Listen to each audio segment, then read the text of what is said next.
I've finished this latest robot I've been working on. It was inspired by a Robothut video on a toy called Magnor. I call him my Magnetron. It's not it's not an exact reproduction or anything like that. It just has some of the features. First, first thing I'm going to do is demonstrate it.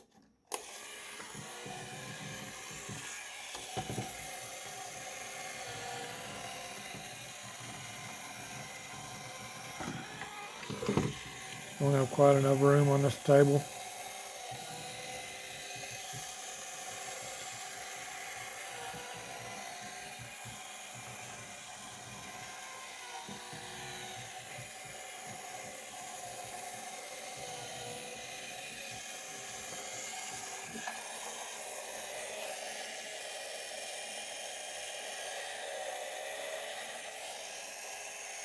You can see it has lighted eyes, a couple of red LEDs behind there, posable arms, at least in this direction. The head is somewhat posable, but there's wires going up there, so we don't get too carried away. I'll kind of do a teardown video of it to show how it's put together.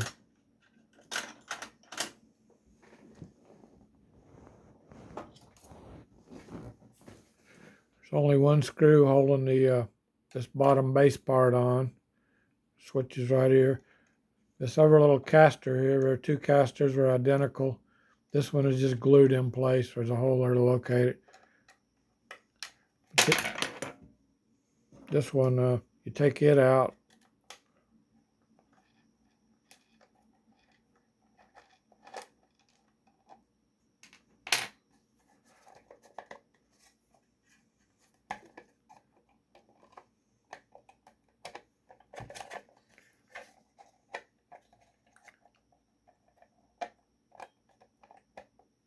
I'll show you what's holding it up in just a second. Locked in there a little better than I thought. There's two wires coming up from it to the LEDs. They're polarized. Here's the base of it. The way it hooks into this part right here, there's little protrusions here that go into these notches. You slide it in there and pop it in place, and one screw will hold it together.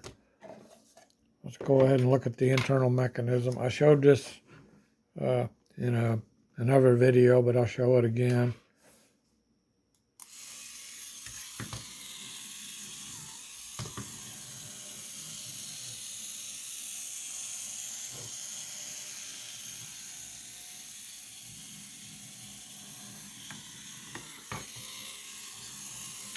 Needs more room.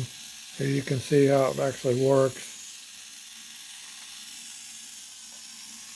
This is about a 3-to-1 gear ratio, 13 tooth here, 40 tooth here, with a little cam that comes around and pushes down this arm. There's a spring in here that pushes the arm back up. I'm not sure that's absolutely necessary. I think it's got enough weight on it. It would probably work without it, with spring. But if you need a spring, just get something out of a ballpoint pen or something. The wheels are slightly off center. The mounting holes for them are mounted 180 degrees from one another. A couple of AA batteries to run it. Just a switch to provide power to a motor.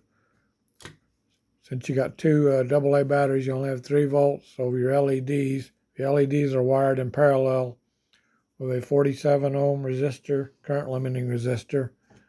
So you can't use LEDs with a forward voltage that's too high. So red works out good. Got your TT motor, double shaft, blue TT motor, all metal gear. The switch is just held on by these 2 screws. The motor is held in with this one screw right here. I'm not going to take it apart. I do have some double-sided tape on here, but it should stay. The battery pack should stay in there. There's a post right up here sticking out that fits down on top of this, so it should be captured even if you don't use the tape. This is made in 2 parts. I just slide together, but be cam and the 40-tooth gear. A couple O-rings from a Harbor Freight O-ring kit. That's pretty much that part of it. The arms are made in 4 pieces. Down here, there is a pin goes through this to this part. It's held on by a screw. You can see another version of it I made. The screw goes into the pin. You just have to hold the pin in place while you tighten this screw up and get it to the tightness you want. This part is just super glued to this part, and this hand part is super glued to the I call this the arm part. This is just a little insert I printed in red. These were printed in clear and then colored with a red Sharpie. The skirt and the torso are just glued together with some super glue. The head, I'll show you kind of a preview. I've made several versions of this. The head's made in 2 parts. There's a couple of places for some filament for alignment. Your LEDs go here. The actual part that's the file that I included, it's got some more cutouts in it. But anyway, you put your LEDs in there, and in the file I put out online, there's a hole here to run your LED wires down through. And there's a hole, you can see it here in this pivot part. Here's a different version of the pivot part. It just fit like this and sandwich the torso between the head and the pivot part. So like that. It's all real simple. You just have to glue after you get your LEDs in, if you want them, you don't have to put the LEDs in there. It makes it harder to assemble naturally and build. It's not required. You could just print these out of red. You glue these halves together. I use super glue. No, I used Weld 16, something a little more permanent. Then you run the screw in from the bottom, tighten it up till you get it to right tension you want.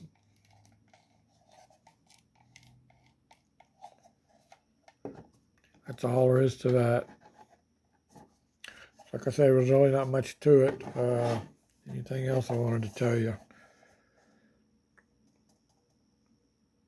I think that's about it. I like this part, the mechanical motion, the turning and everything. This is probably a little bulkier than I wanted, but that's the way it turned out. Some of it's fairly hard to design. Well, not that hard compared to other things I've done, but this was surprisingly hard. Getting all these, because of these sharp corners right here, Fusion was always choking on something about it. No, I think that's all I wanted to say. As usual, the files will be on Thingiverse and the other places. Like I say, if you wanted to put it back together, you just have to plug those wires in. Hook that in, those tabs in.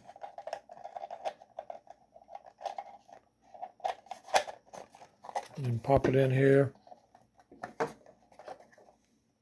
It's kind of a tight fit, but that's all right. You'll get it.